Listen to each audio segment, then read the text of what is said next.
Hey guys, Jude here, bringing you a discussion video for my Stamina Templar PvP build. If you're interested in the build that I'm running, that video is linked below. But in this video I'm going to give a solo outnumbered commentary and then end with my thoughts for the build in the upcoming Greymoor patch based off the new sets and the changes and the way I'd sort of like to keep and enhance the build. Gameplay commentary is a really useful way to illustrate just how the build works and provide a little bit more detail through examples as to the choices that I'm making, what I'm doing, just to get the clip, just to get the X. So at this point I'm understandably holding back. The reason why I'm holding back is just because the Zerg needs to disperse a little. So as the Zerg disperses, I run in, still mounted, and I get the guards to pull me. At this point, I know that I'm going to be taking damage. I've got people pulling, I can see Necros coming in. I get Poison Inject on my target. At this point, I'm full damage, I'm ready to burst. I've got a Dawnbreaker. I break the stun and use the Dawnbreaker and commit to the first guy. Even though I only got one kill, the Dawnbreaker is effective to use there because of the stun on the other opponents. It limits their inability to counter and heal and play as a group. I go in hard on this Necro, drop my buffs unfortunately, but I get the kill. Just take him straight out. The defile is just terrible this patch. Meteor comes in, pretty simple, bow bar and block. And then I'm going to work the second guy. Now, a Dawnbreaker after the spear. Stamsorks, I think there's like classes like that, they're very, very hard to land with the delay on ultimates, so often it's worth to use a method like that where you get the stun first, and then he sort of doesn't want to take the heat, so he runs off. At this point I'm left with an 8-10 and then another guy comes in. I identify straight away that Yago, he's the healer. I'm conscious that the Zerg's going to pop round, more people will pop round, so I pull back to where I've got the kills before.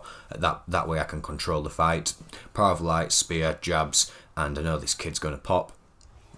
It doesn't quite go, we pull off, other guys are coming in, we need to be conscious about what's happening behind us. Line up the Dawnbreaker turn, commit with the Jabs, commit, take the roll, heal up, and we're out of there.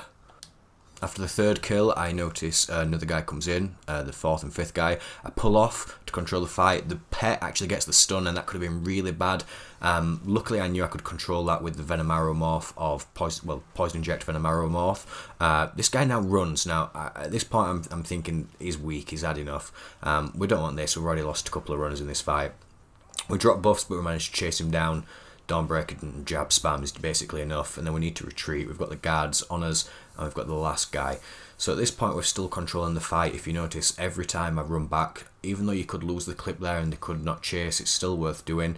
I get the interrupt again, utilising the bow. I love that bow, really, really strong utility move, and I managed to get him down with the basic combo.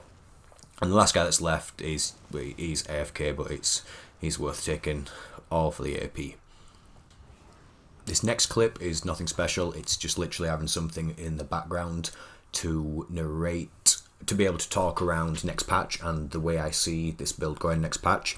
I really want to keep the 2H and bow playstyle. I feel like it's very effective in utility and also in mobility and damage, and I think next patch we're getting damage, we're getting to a counter to the stale, hard tank berserker builds, which, you know, is really good because it freshens up the meta and it's boring.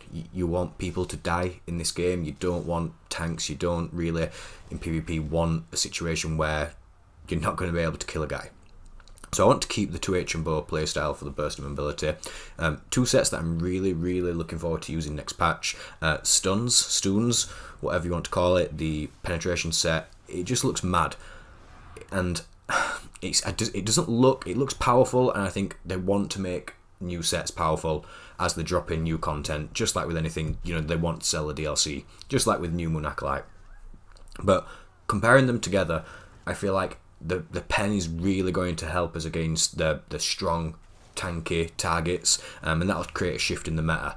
So I want to use that as a damage set, but I need to then run an off balance. Now, in the past I've run Dizzy on the Stamplar, I've had success with that.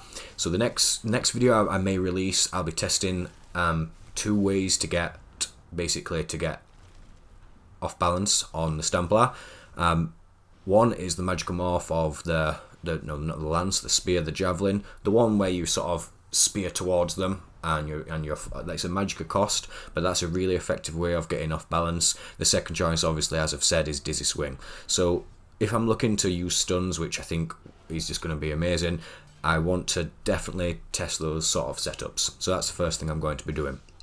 The second set that I'm really looking forward to, by the way, I'll link these below, you can check these all out down below, is Yandias. Yandias is just such a strong set. It really supports the way you can sort of not soak damage in terms of tankiness, but the way you can take the recovery from it and then easily flip that to damage, and you can do that in such an easy way. It's just with a heavy attack. That could be on the bow bar as you're pulling and taking range, getting ready to counter like in the clip before, or that could just be off the 2H swinging. So stuns and Yandu's looking good for next patch. The problem with that is actually though that with the Bloodspawn nerf, I think the next best thing, not for defenses, but the next best thing offensively is Balogs. Now Balogs will be overkill, so it may be that I use stuns front bar with Balogs as my monster elm, and then my body piece, as I've lost the Bloodspawn defenses and I'll not be running Bloodspawn, maybe before I try a damage piece, try a 5-piece that gives defenses. But hopefully I feel like Yandias will do the trick. Both sets, if you've not already seen, I'll link down below. Really good sets. But that's just my thoughts for next patch. If you thought the gameplay commentary was useful, please drop your thoughts and comments below. What are your thoughts for next patch in terms of, you know, what sets are you wanting to see, what combinations are you wanting to pull out? Overall, I'm really excited. I'm looking forward to the class balance changes. I feel like that needs to come, and specific classes. Sort of morphs, things need to be changed to balance the game there. But if that comes and and the lag is sorted out and everything goes to plan, you know, Greymoor's looking good. It's looking like it's got potential.